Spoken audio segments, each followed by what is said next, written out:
जम्मू कश्मीर एक ऐसी रियासत जिस पर भारत और पाकिस्तान दोनों की नज़रें थी। एक ऐसी रियासत जो दोनों मुल्कों की सरहदों से जुड़ी थी। एक ऐसी रियासत जो शर्तों के साथ भारत में शामिल हुई थी। एक ऐसी रियासत जिसका राजा तो हिंदू था लेकिन ज़्यादातर आबादी मुस्लिम थी। एक ऐसी रियासत जिसका राजा पाकिस्तान जा नहीं सकता था लेकिन वो भारत के साथ आना नहीं चाहता था। एक ऐसा केंद्र शासित प्रदेश जो आज भी दोनों देशों के बीच विवादों का कारण बना हुआ है।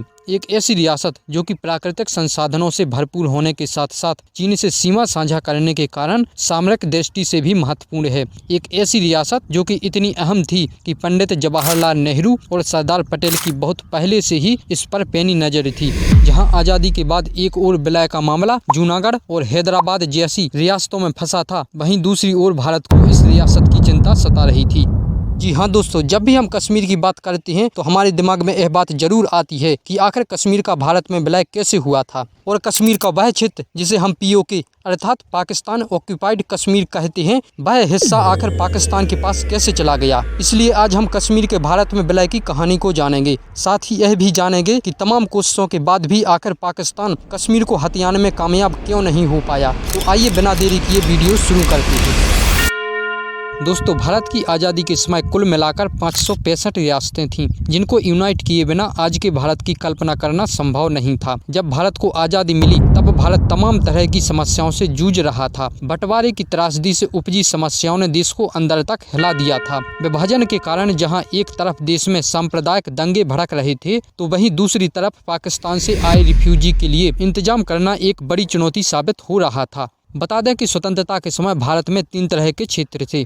नंबर 1, ब्रिटिश भारत के क्षेत्र। यह वह क्षेत्र थे जहां पर ब्रिटिश का सीधा नियंत्रण था। फॉर एग्जाम्पल जैसे बंगाल, मद्रास और बॉम्बे। यहाँ पर जब ब्रिटिश रूल करते थे तो सीधे करते थे, ना कि किसी शासक की मदद से। नंबर 2, देसी राज्य अर्थात प्रिंसली स्टेट्स। इन प्रिंसली स्टेट में ब्रिटिश का सीधा शासन नहीं था, बल्कि यहाँ पर ब्रिटिश लोकल प्रिंसेस की मदद से राज्य करते थे। हालांकि इन प्रिंसेस के पास ज्यादा पावर नहीं थी। 1857 की क्रांति के बाद जब ब्रिटिश सरकार ने भारत का शासन ईस्ट इंडिया कंपनी से लेकर अपने अधीन किया तो अंग्रेजों ने देसी शासकों का अनेक्सेशन कर अपने में मिलाने के बजाय संधि के जरिए उनके साथ सुरक्षा और सहयोग की गारंटी के बदले उनकी पैरामोन्टेंसी ब्रिटिश ताज में निहित करना शुरू कर दिया था। इस संधि के तहत सुरक्षा, विदेशी मामले और संचार जैसे कुछ विषयों को अपने हाथ में लेकर ब्रिटिश शासन ने बाकी सारे अधिकारों समेत अपने राज्य में शासन करने का अधिकार इन देसी शासकों को दे दिया था। उस समय देसी रियासतें लगभग 48% भारतीय क्षेत्र एवं 28% जनसंख्या को कवर करती थीं।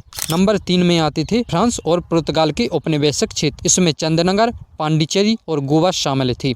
जब भारतीय स्वतंत्रता अधिनियम 1947 के तहत 15 अगस्त 1947 को जब भारत स्वतंत्र हुआ तो 2 भागों में इसका विभाजन हो चुका था। भारत से अलग हुआ भाग एक दिन पहले ही यानी 14 अगस्त 1947 को विश्व नक्शे पर पाकिस्तान के रूप में नया देश अस्तित्व में आ चुका था। अंग्रेजों ने भारत को तो स्वतंत्र कर दिया था लेकिन उसके साथ ही भारत की देसी रियासतों को भी स्वतंत्र घोषित कर दिया था। तब भारत 565 रियासतों में बटा था। भारत के तत्कालीन नेतृत्व पर रियासतों का भारतीय संघ में विलय करना एक चुनौतीपूर्ण कार्य था। जब ब्रिटिश हुकूमत ने कहा कि प्रिंसली स्टेट भारत या पाकिस्तान में शामिल होने या अपने आप को स्वतंत्र रखने के लिए स्वतंत्र हैं, तब ब्रिटिश सत्ता के इस निर्णय से कुछ भारतीय नरेशों को काफी प्रसन्नता हुई और वे यह स्वप्न देखने लगे कि आगे चलकर वे भी पूरी तरह स्वतंत्र रहेंगे या फिर मनचाही शर्तों पर भारत या पाकिस्तान किसी में सम्मिलित होंगे। इतना ही नहीं, यदि उनकी शर्तें नहीं मानी गईं तो वे अपना स्वतंत्र अस्तित्व भी बनाए रख सकेंगे। इस प्रकार अंग्रेज भारत से जाते जाते समय भारत की एकता को नष्ट कर गए। अब इन रियासतों को अपने आप में शामिल करना दोनों देशों के लिए बहुत ही कठिन कार्य था, खासकर जो भारत और पाकिस्तान दोनों से सीमा साझा करते थे। इन रियासतों को इंडियन डोमिनियन का हिस्सा बनने के लिए एक डॉक्यूमेंट साइन करना होता था जिसे इंस्ट्रूमेंट ऑफ एक्सेशन कहा जाता था। इंस्ट्रूमेंट ऑफ एक्सेशन एक लीगल डॉक्यूमेंट था जिसे सरदार पटेल और बीपी मेनन ने ड्राफ्ट किया था, जिस पर लोकल प्रिंसेस को साइन करना होता था। ये डॉक्यूमेंट इंडिया का एक हिस्टोरिक डॉक्यूमेंट है क्योंकि आज के इंडिया की नींव इन्हीं सिग्नेचर पर रखी गई है जो कि उन सारे प्रिंसेस ने किए थे। सरदार पटेल और बीपी मेनन की कोशिशों के बाद भी ऐसा नहीं था कि इंस्ट्रूमेंट ऑफ एक्सेशन पर साइन करने के लिए सारे ही स्टेट मान गए थे। कुछ ऐसे भी स्टेट थे जो कि इसके बिल्कुल खिलाफ थे। इन्हीं में से एक कश्मीर भी था। यदि कश्मीर के थोड़ा इतिहास के बारे में बात करें तो मुगल शासक अकबर के शासनकाल में 1586 ईस्वी में कश्मीर में मुगल शासन की शुरुआत होती है। इसके बाद पठानों ने कश्मीर पर कब्जा कर लिया। साल 1819 में पंजाब के महाराजा रणजीत सिंह ने पठानों को हराकर कश्मीर में सिख साम्राज्य की स्थापना की। हालांकि अंग्रेजों और सिखों के बीच 2 जंग हुई जिन्हें आंग्ल सिख युद्ध कहते हैं। प्रथम आंग्ल सिख युद्ध के बाद राजा गुलाब सिंह और अंग्रेजों के मध्य 1846 ईस्वी में अमृतसर की संधि हुई। महाराजा गुलाब सिंह ने 75 लाख रुपए में अंग्रेजों से कश्मीर घाटी खरीद ली थी। इस प्रकार कश्मीर के शासक राजा गुलाब सिंह बनते हैं।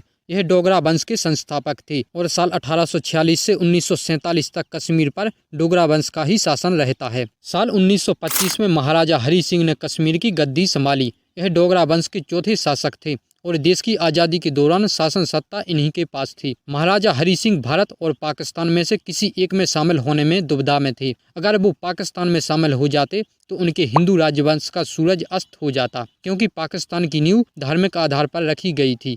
दूसरी ओर राजा हरि सिंह भारत के साथ आने में भी अलग उलझन में फंसे थे। वह जानते थे कि भारत डेमोक्रेटिक सिस्टम पर कार्य करने वाला देश बनेगा और ऐसे में उन्हें मुस्लिम बहुल क्षेत्रों में अपनी सत्ता गंवानी पड़ सकती है। ऐसे में उन्होंने कश्मीर को स्वतंत्र रखना ही ठीक समझा। कश्मीर की स्थिति हैदराबाद और जूनागढ़ के ठीक विपरीत थी। यहाँ का राजा तो हिंदू था लेकिन ज्यादातर आबादी मुस्लिम थी। महाराजा हरि सिंह के विरोध में और जनता की तरफ से उस वक्त कश्मीर में एक ही पॉपुलर नेता थे जिनका नाम था शेख अब्दुल्ला।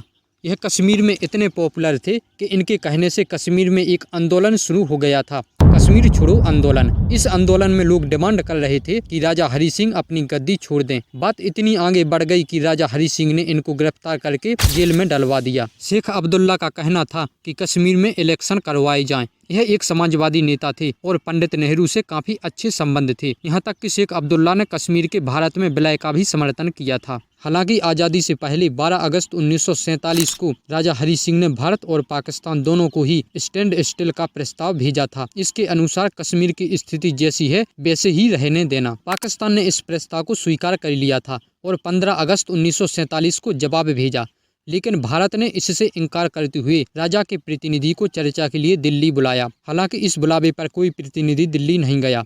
इसके कुछ दिन बाद 24 अगस्त 1947 को पाकिस्तान ने राजा हरि सिंह को चेतावनी भरा खत भेजा, जिसमें लिखा था कि अगर कश्मीर पाकिस्तान में शामिल होने में नाकाम रहता है तो भविष्य में एक गंभीर संकट उसका इंतजार कर रहा है। इस खत ने महाराजा हरि सिंह को चौकन्ना कर दिया। इस खत के बाद पाकिस्तान और कश्मीर के बीच आरोप प्रत्यारोप का दौर चल पड़ा और इन सब की वजह से महाराजा हरि सिंह का झुकाव भारत की तरफ होने लगा। इसी दौरान जेल में बंद शेख अब्दुल्ला को भी रिहा कर दिया जाता है। शेख अब्दुल्ला हमेशा से ही मुस्लिम लीग और जिन्ना के विरोधी थे।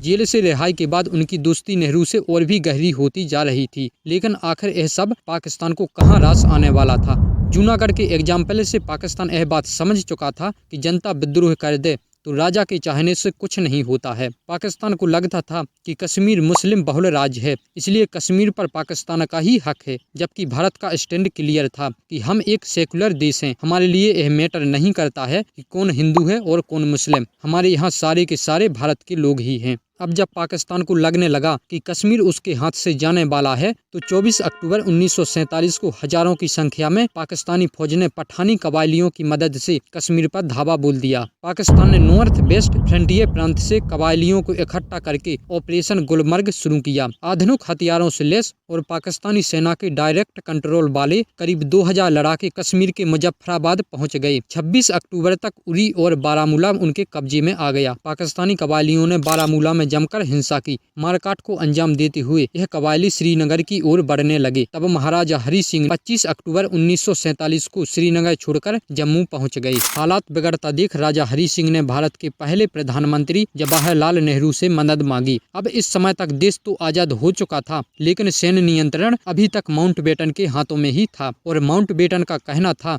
कि जब तक कश्मीर एक स्वतंत्र राज्य है तब तक यहाँ पर सैन्य सहायता नहीं भेजी जा सकती है। इसीलिए नियमानुसार श्रीनगर में भारतीय सेना तब तक नहीं घुस सकती थी जब तक कश्मीर का भारत में विलय न हो जाए। लॉर्ड माउंटबेटन ने इस बारे में स्थिति पहले ही स्पष्ट कर दी थी, जिसके बाद राजा हरि सिंह के पास भारत में विलय के अलावा कश्मीर को बचाने का दूसरा रास्ता नहीं था। लिहाजा 25 अक्टूबर 1947 को बीपी मैने जम्मू पहुँचते हैं और अगले ही दिन यानी 26 अक्टूबर 1947 को Maharaja Hari Singh instrument of accession पर साइन कर देते हैं। इस प्रकार कश्मीर का भारत में विलय हुआ और भारत ने 27 अक्टूबर की सुबह ही अपने राज्य कश्मीर की सुरक्षा के लिए भारतीय फौज को श्रीनगर भेज दिया। सेना ने ऑपरेशन शुरू किया और कबायली लड़ाकों को न केवल श्रीनगर में घुसने से रोका बल्कि कश्मीर घाटी से भी उन्हें पीछे ढकेल दिया। पाकिस्तान को कश्मीर के भारत में विलय पर काफी एतराज था।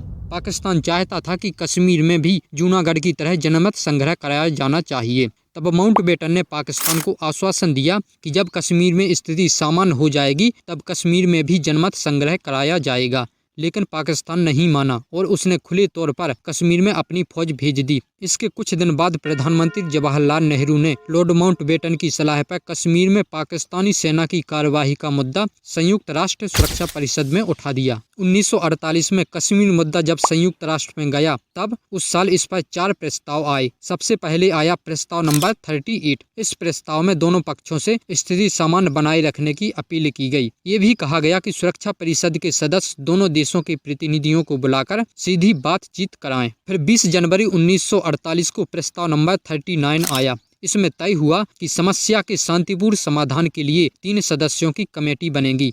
इसमें एक सदस्य भारत और पाकिस्तान से होगा और ये दोनों ही तीसरा सदस्य चुनेंगे। 21 अप्रैल 1948 को प्रस्ताव नंबर 47 पास हुआ। इसमें कश्मीर में जनमत संग्रह कराने पर सहमति बनी, लेकिन शर्त तय हुई कि कश्मीर से पाकिस्तानी कबायली वापस जाएंगे और भारतीय सेना भी पीछे जाएगी। भारत ने इस प्रस्ताव 47 को नकार दिया। भारत का तर्क था कि प्रस्ताव में पाकिस्तान द्वारा किए गए सैन्य आक्रमण को नजरअंदाज किया गया है। साथ ही दोनों देशों को एक समान राजनयिक आधार पर रखना पाकिस्तान के आक्रामक रवैये को खारिज करता है। कश्मीर के महाराजा हरि सिंह द्वारा इंस्ट्रूमेंट ऑफ एक्सेशन पर हस्ताक्षर किए गए थे, इसलिए स्पष्ट रूप से इस संदर्भ में भारत के पास वैध अधिकार थे। भारत ने इस प्रस्ताव के उस खंड पर भी आपत्ति जताई जिसमें भारत को कश्मीर में सैन्य उपस्थिति बनाए रखने की अनुमति न होने की बात कही गई, जबकि भारत अपनी रक्षा रणनीति के दृष्टिकोण से इसे आवश्यक मानता था।